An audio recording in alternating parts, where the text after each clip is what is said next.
자, 반갑습니다. 배동찬 교수의 맛있는 돈 이야기의 배동찬입니다. 자, 여러분 반갑습니다. 부동산 누가 이길까? 죽어도 안 팔어. 죽어도 안 사. 네, 지금 줄다리기를 한창 하고 있는 것 같아요. 한쪽에서는 안 팔겠다고 막 줄다리기를 하고 있고요. 또 한쪽에서는 내가 안 사겠다고 또 줄다리기를 하고 있는 것 같습니다. 과연 요 승부는 어떻게 될 것인가? 오늘은 이 매도인 측과 매수인 측의 요 힘겨루기가 어떻게 될 것이냐, 요 부분에 대해서 한번 강의를 한번 해보도록 하겠습니다. 먼저 현재 매도자 입장이죠. 가격이 떨어진다라고 하더라도 매도자 입장에서는 뭐 안 팔어? 안 팔면 된다. 언젠가는 올라가겠지 뭐. 또 내가 산 가격이 있는데 내가 지금 이 가격에, 즉 내가 산 가격보다 떨어뜨려 가지고 팔기는 싫어. 나 급할 거 없어. 이런 마인드가 있어요. 그리고 또 한편으로 보면 어차피 팔지도 못해. 왜냐하면 임대사업자 등록을 해가지고 기죠? 지금 많은 분들한테 상담을 해드려도 마찬가지예요. 팔고 싶어도 임대사업자 등록이 돼가지고 또 팔지 못하는 분도 계시다는 거예요. 하지만 요 매도자의 심리를 좀 자세히 살펴보면 마음 한편으로는 이런 마음을 가지고 있어요. 두렵다. 사실 두렵죠. 이 많은 돈을 들여서 투자를 한 건데, 이 부동산에 투자하는 돈들은 주식에 투자하는 그 뭐 몇십만 원, 몇백만 원, 몇천만 원이 아니지 않습니까? 뭐 어떻게 보면 자기가 그동안 번 전 재산의 거의 뭐 60에서 뭐 80% 돈이 부동산 투자를 하고 있는데, 그 돈들이 왔다 갔다 하고 있는데 두려운 마음을 가진다는 것은 뭐 당연한 이치다라고 생각이 들죠. 그래서 현재 매도자 마음도 불편한 건 또 사실이죠. 또 매도자의 마음들이 좀 두렵다는 것도 사실이잖아요. 그 왜 두렵냐라고 하면 지금 금액보다 혹시 더 떨어질까봐, 혹시 지금 금액보다 10% 내지는 20%가 더 떨어지면 지금이라도 팔아야 되지 않을까? 그래서 임대사업자를 포기하면서까지 팔아야 되는 시기가 오지 않을까? 그러한 부분에 대해서 매도하시는 분 입장에서도, 부동산을 가지고 계시는 분 입장에서도 두렵다는 거죠. 그러면 매수자 입장에서는 어떻게 될까요? 안 사. 안 사면 되지 뭐. 그까이 건 뭐. 안 사.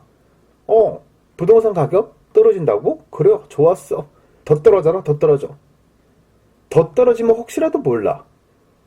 살 수가 있을 것 같아. 근데 지금은 아니야. 더 떨어지기로 나는 바래. 그리고 나는 지금 급할 거 없어. 왜냐하면 올라도 너무 많이 올랐잖아. 그러니 자연스럽게 떨어져야 돼. 이런 생각들을 매수하시는 분 입장에서는 가지고 있죠.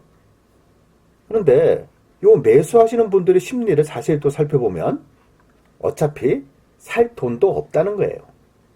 왜 그러냐면 지금 서울 수도권 같은 경우 그동안 뭐 2014년도부터 상승해가지고 작년 뭐 9월달까지 또 10월달까지 얼마나 많은 금액이 상승됐습니까?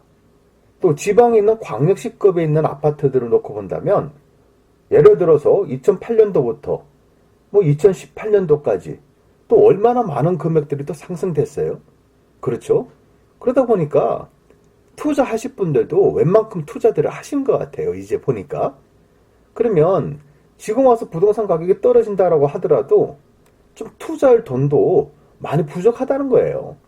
투자를 하고 싶어도 뭘 팔아야지 투자가 가능한 그런 단계에 들어서지 않았나라는 그런 생각을 한번 해봅니다. 아무튼 매수자 측 심리를 놓고 본다 하더라도 어차피 투자를 하려고 해도 돈이 없다는 거예요. 이상까지 매도자 측과 매수자 측의 심리 상태까지 우리가 한번 생각을 한번 해봤고요. 그래도 이 사람들한테는 믿는 뭔가가 있어요. 서로에게는 서로 강력한 무기가 하나씩 들고 있죠. 매도자 측 입장에서는 안 팔면 된다는 거, 또 매수자 입장에서는 안 사면 된다는 그런 강력한 무기를 들고 있어요. 어떻게 보면 배짱 싸움을 하는 것 같기도 하고요. 또 서로에게 강력한 지원 세력이라는 것도 있어요. 그래서 매도자 측 입장에서는 이제 상승론자들이 매도자 측을 이제 편드는 거죠. 팔지 마라. 어차피 부동산 가격은 올라가게 돼 있다. 우상향이다. 우리가 그토록 얘기를 많이 들은 우상향. 각 아파트 단지마다 카페가 있지 않습니까? 그때 뭐 서로가 서로에게 격려를 하지 않습니까? 이 금액 이하로는 우리 팔지 마자. 지금 요 고비를 잘 넘기면 우리 아파트 올라간다. 팔지 말자. 그런 단계까지 지금 와 있지 않습니까? 또 언론에서도 인터넷 방송에서도 마찬가지예요. 언젠가는 올라간다라고 이렇게 방송들을 하고 있다는 거죠. 매수자 측도 마찬가지예요. 매수자 측은 안 사면 돼. 그래서 사지 마라. 어차피 부동산 가격은 많이 올랐기 때문에 이제는 하락할 것이다. 얼마까지 떨어질지도 모른다. 사지 마라. 하락론자들이 말하는 거죠. 또 정부도 마찬가지입니다. 부동산 너무 많이 올랐다. 지금 사는 거는 손해본다. 2년 전 가격으로 다시 떨어뜨리겠다. 사지 마라. 정부가 나서고 있는 거예요. 강력한 규제를 정부가 하고 있다는 얘기죠. 또 이 매수자 측을 편드는 사람들은 국민 정서죠. 대한민국 국민들은 근본적으로 부동산 안티입니다. 싫든 좋든 부정할 수가 없어요.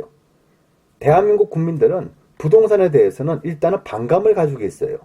왜 그러냐 하니까 보통 사람들은 부동산 투자, 투기 이런 단어 몰라요.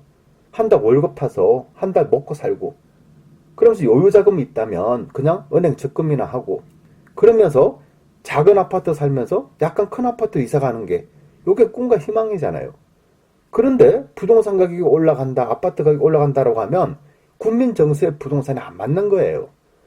또 강력한 매수자들의 지원 세력으로 본다면 언론이 되겠죠. 인터넷 방송이 되고. 그러면 교수님, 언론은 왜 이쪽에도 편들고 저쪽에도 편을 들입니까? 라고 말씀하시는데요. 언론이 원래 그렇잖아요. 어디 편들고 저기 편들고 하는 게 아니에요. 부동산 가격이 올라갈 때는 올라간다고 보도를 해야 되는 거고 부동산 가격이 떨어질 때는 부동산 가격이 떨어지고 있다고 보도를 하는 거잖아요. 단 언론을 가장한 가짜 뉴스가 있죠. 또 언론을 가장한 뭐 분석 자료들이 있어요. 여기 투자하면 여기 괜찮다. 여기가 저평가되는 괜찮은 요건 가짜 뉴스라고 볼 수가 있겠죠. 이런 부분에 대해서는 여러분들이 좀 조심을 하셔야 되겠죠. 그러면 서로에 대한 결속력을 한번 비교를 한번 해드릴게요. 먼저 매도하는 측 입장인데요. 안 팔면 돼. 맞아, 안 팔면 돼. 그래서 입주 카페가 됐든 뭐 밴드가 됐든 우리 팔지 말자고 똘똘 뭉쳐요. 하지만 중요한 거는 본인이 급하면 내가 회사 관계 때문에 또 기타 등등 때문에 난 팔고 가야 돼 라고 할 때는 그 끈끈한 결속력이 이런 거 없어요. 본인이 급하면요. 우리 10억 미만에 절대 팔지 맙시다. 본인이 막 얘기해놓고 본인이 급하면 9억이라도 던지고 가는 게 그게 실제 사례입니다. 부동산 가격이 올라갈 때는 입주민들의 카페나 밴드가 결속력이 어마어마합니다. 근데 부동산 가격이 떨어질 때는 이러한 결속력은 언제 생겼냐는 듯이 확 무너지기 쉽다는 거예요. 그렇지가 않나요? 여러분이 당장 이 아파트를 파고 이사 가야 되는데 그때는 뭐 얼마 이하로 팔지 마자 이런 게 안 통하는 거예요. 내가 다음 달에 이사 가야 돼. 그러면 그냥 금매로 던지고 가는 거예요. 그리고 매수하는 측 입장에서 보면 안 사면 돼. 우리가 왜 사냐고. 그냥 안 사면 되지. 요거는 정부하고 국민 정서가 일치가 된 거예요. 내가 뭐 급하게 팔아야겠다. 뭐 10억 미만으로는 우리가 팔지 마자. 이런 뭐 결속이고 뭐고 없어요. 왜냐하면 이 사람들은 안 샀기 때문에 팔 게 없는 거야. 팔 게. 팔 게 없으니까 결속은 당연히 이어지는 거예요. 우리 사지 마자, 사지 마자, 사지 마자. 이런 사람들끼리 똘똘 뭉치는 거. 요거 결속력이 어마어마한 거야. 진짜 결속 잘 돼요. 왜? 팔 게 없다니까. 서로의 지원군에 대해서 한번 보겠습니다. 안 팔면 돼. 그리고 안 팔리면 그냥 전세 놓으면 돼. 나 그냥 요 가격 이렇게 싸게는 안 팔아. 나 그냥 이거 전세 놓으면 돼. 라고 생각하지 않습니까? 이게 지원권이에요. 안 팔리면 전세 놓는다. 가지고 있겠다는 거죠. 또 안 사면 돼. 매수인 측도 마찬가지예요. 아니 이게 안 떨어지네 가격이. 그러면 뭐? 내가 안 사. 그 대신 나는 뭐 한다? 전세 살면 돼. 그러면 매수인 측이나 매도인 측이나 이건 똑같아요. 정어차하면 전세로 내놓는다. 정어차하면 전세 살겠다. 지원군은 다 똑같은 지원군이에요. 다만 이 지원군들의 파워하고 느낌은 확 틀리다는 거예요. 그 다음 화면을 보시면 여실히 나타나죠. 매도인 측 입장에서는 안 팔리면 전세 놓으면 돼 라고 말씀을 하시지만 전세금이 계속 하락하고 있어요. 그러면 본인이 융자를 받아서 전세금을 어떻게 해줘야 된다는 얘기예요. 그리고 대출 규제가 심하지 않습니까? 또 대출에 대한 이자 부담이 또 가중되지 않습니까? 거기다가 내가 안 팔려고 하는데 내가 발령이 났어. 또 부모님이 아프셔가지고 또 내 몸이 안 좋아서 부대기하고 이제는 정리를 하고 가야 돼. 4월달 되면 공시 가격이 또 인상되지 않습니까? 그럼 보유세가 또 인상이 되고 그러면 또 세금에 대한 부담이 또 느껴지지 않습니까? 그러다 뭐 한다? 떨어지는 거예요. 전세 놓으면 돼 라고 생각했는데 막상 보니까 전세금에 대한 부담이 있는 거고 대출 규제, 이자 부담이 있는 거고 또 이사를 가야 된다라고 생각할 때는 그냥 던지고 갈 수밖에 없다는 거예요. 여기에 비례를 해서 안 사면 돼. 즉 매수자 측에서는 내가 안 샀기 때문에 전세금이 하락하면 집주인한테 돈을 돌려받아야겠네. 오히려 기쁜 거예요. 또 대출 규제, 또 이자 부담, 아예 없다는 얘기죠. 거기다가 발년 전공 교육, 누군가가 아프시다, 편찮으시다, 또 4월 달에 아파트 공시가격 인상, 뭐 보유세 인상, 이런 거하고 전혀 관련이 없어요. 오히려 더 세게 때려라. 이렇게 생각하지 않습니까? 이런 의미에서 본다면 이 지원군의 파워라는 거는 매수자 측이 월등하게 유리할 수밖에 없는 거고 내지는 부동산을 가지고 있는 측 입장에서는 굉장히 불리할 수밖에 없다는 거예요. 엄청난 차이가 나는 거예요.